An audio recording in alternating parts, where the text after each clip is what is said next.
Agartha, Shambhala, and the mythical Mount Meru. These concepts are, well, they're fascinating because in our source material, they seem to exist in this persistent state of tension. They function simultaneously as, secretive geographical locations of advanced civilizations and as profound spiritual or systemic metaphors for ultimate knowledge. That tension is, I think, really the key, isn't it?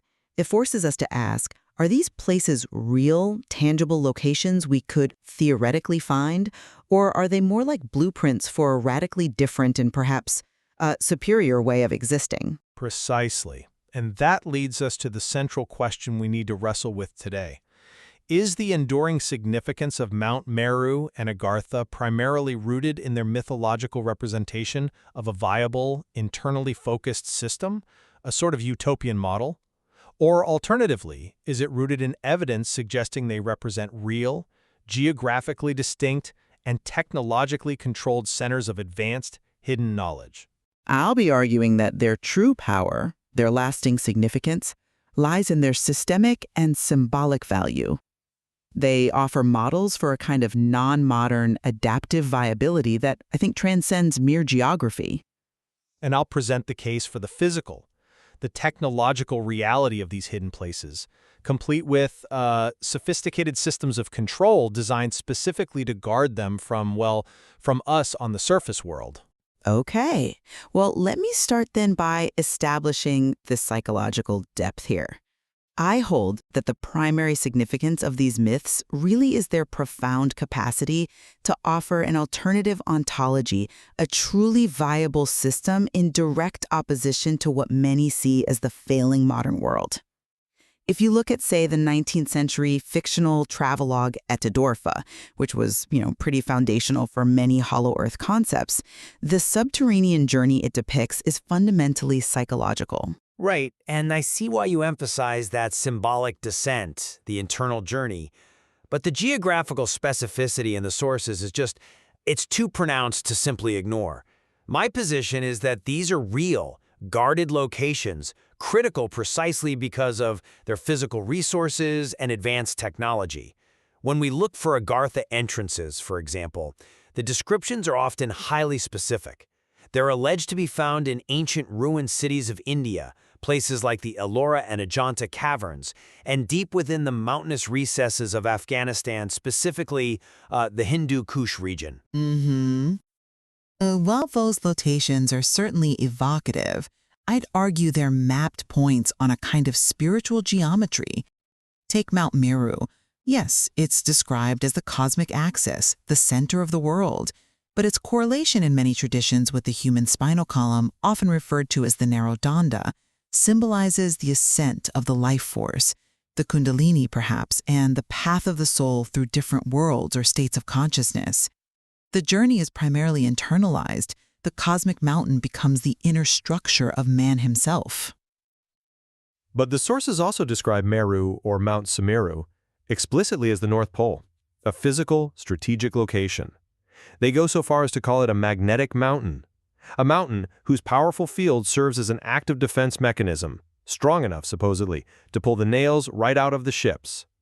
Now that sounds much more like a description of physical, maybe electromagnetic security, not just a spiritual vortex. Well, that magnetic force, that vortex at the pole, it could be read differently, couldn't it? As the ultimate point of systemic instability, or perhaps the kind of self-centeredness that needs to be stabilized or transcended. The myth provides the map, the symbolic map for that stabilization. Furthermore, remember the editor Hippohiro? After his immense ordeal, he reaches what's called the spiritual end of earth, which the text equates with nirvana, a state attained only by the total renunciation of himself. That sounds very much like a spiritual destination, not a spot you can just mark on a GPS. The tangible connections, though, they really suggest a very real operational headquarters somewhere.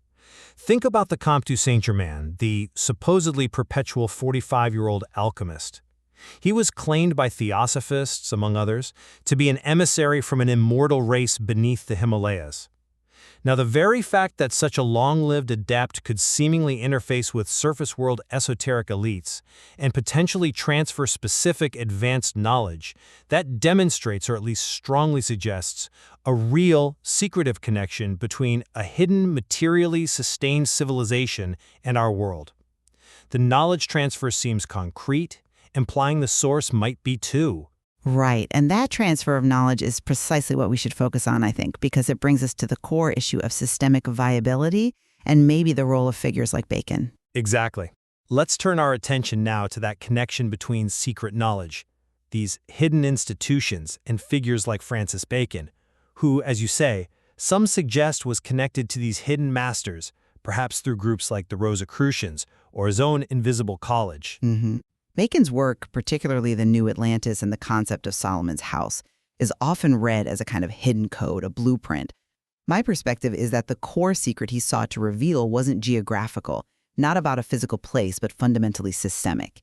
He was trying to correct, I believe, the tendency to dichotomize between religious knowledge and material knowledge, which he saw as a foundational flaw of modern thinking. Solomon's house, then, is a philosophical model for intellectual escape, for finding a better way to integrate knowledge. I come at that rather differently. Bacon exhibited, really unique and specific geographical knowledge in the New Atlantis, knowledge that was highly esoteric for his time. For instance, his use of the term Quaya for Peru, which apparently corresponds to a very ancient level of culture there, and his description of Peruvian leaders using a wheat stalk scepter. These aren't just generic details. They suggest, to me at least, that he acquired highly specific, real-world intelligence from somewhere. A hidden, great system of culture, perhaps, that was physical, even if hidden. But why must that be physical intelligence, gathered from a physical place?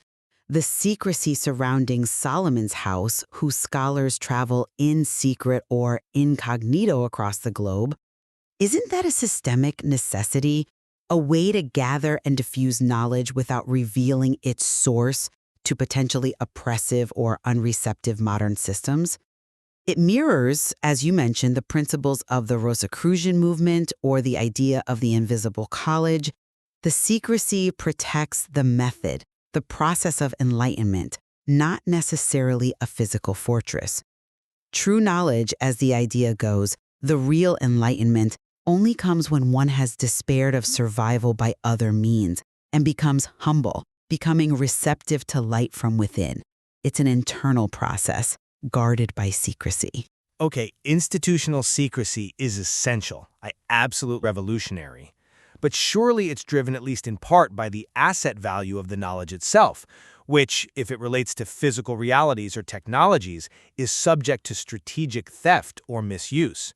And this brings us to a major point of contention.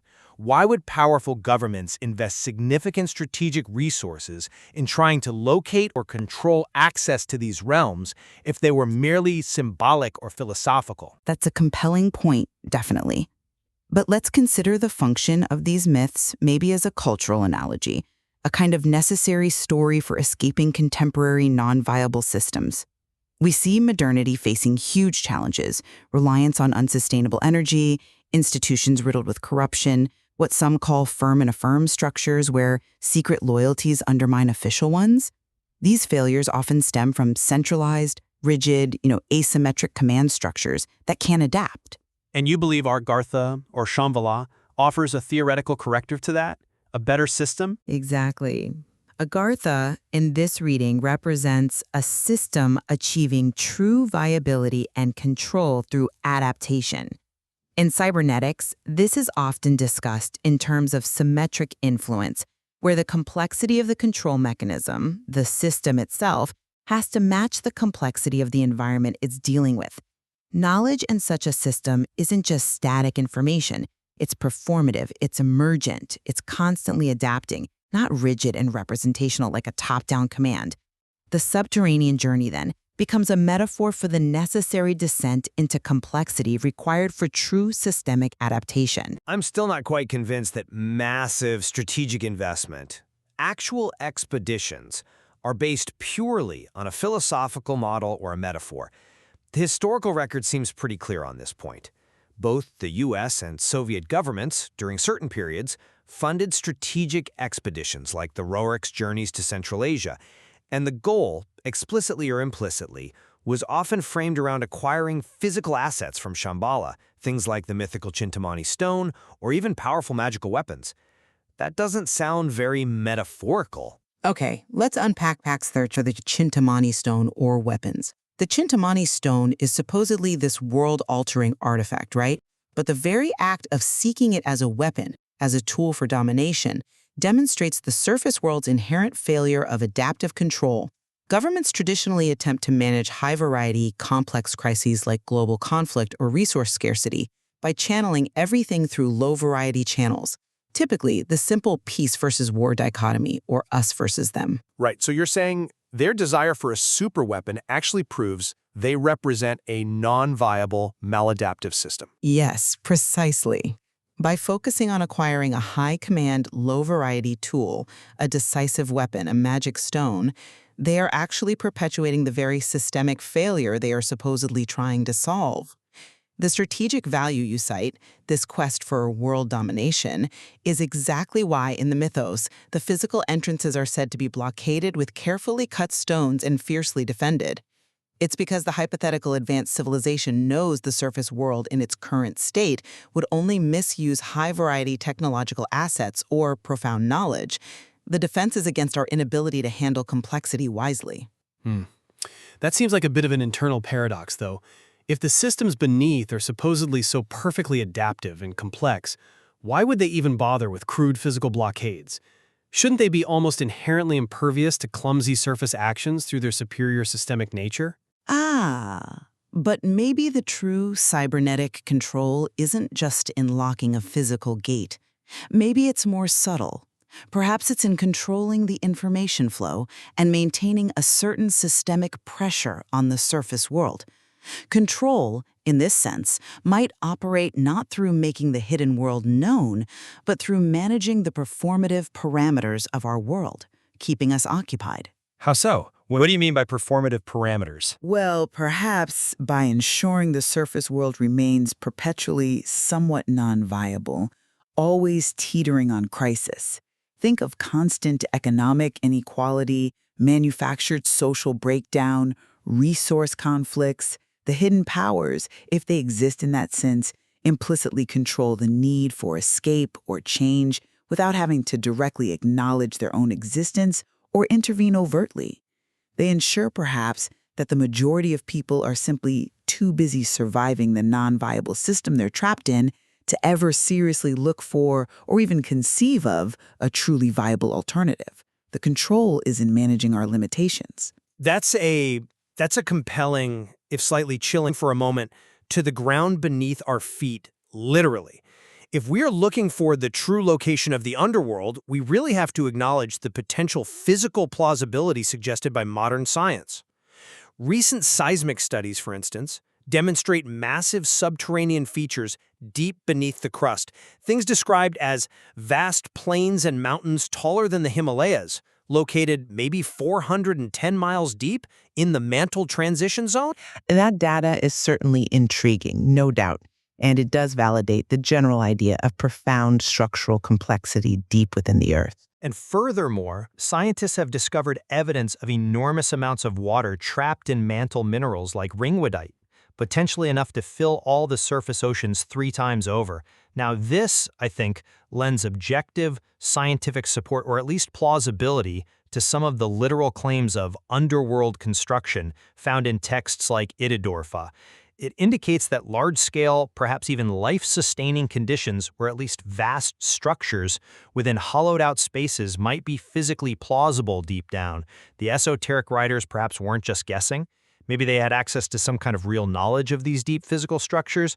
Okay, I see the connection you're drawing, but I would come at the interpretation of that seismic and geological data from a different perspective. That data primarily describes variations in density, temperature, and material states, like different mineral phases or potential water locked in rock structures. It doesn't necessarily equate to vast, open, air-filled caverns suitable for surface-like life or, storing advanced technology complexes.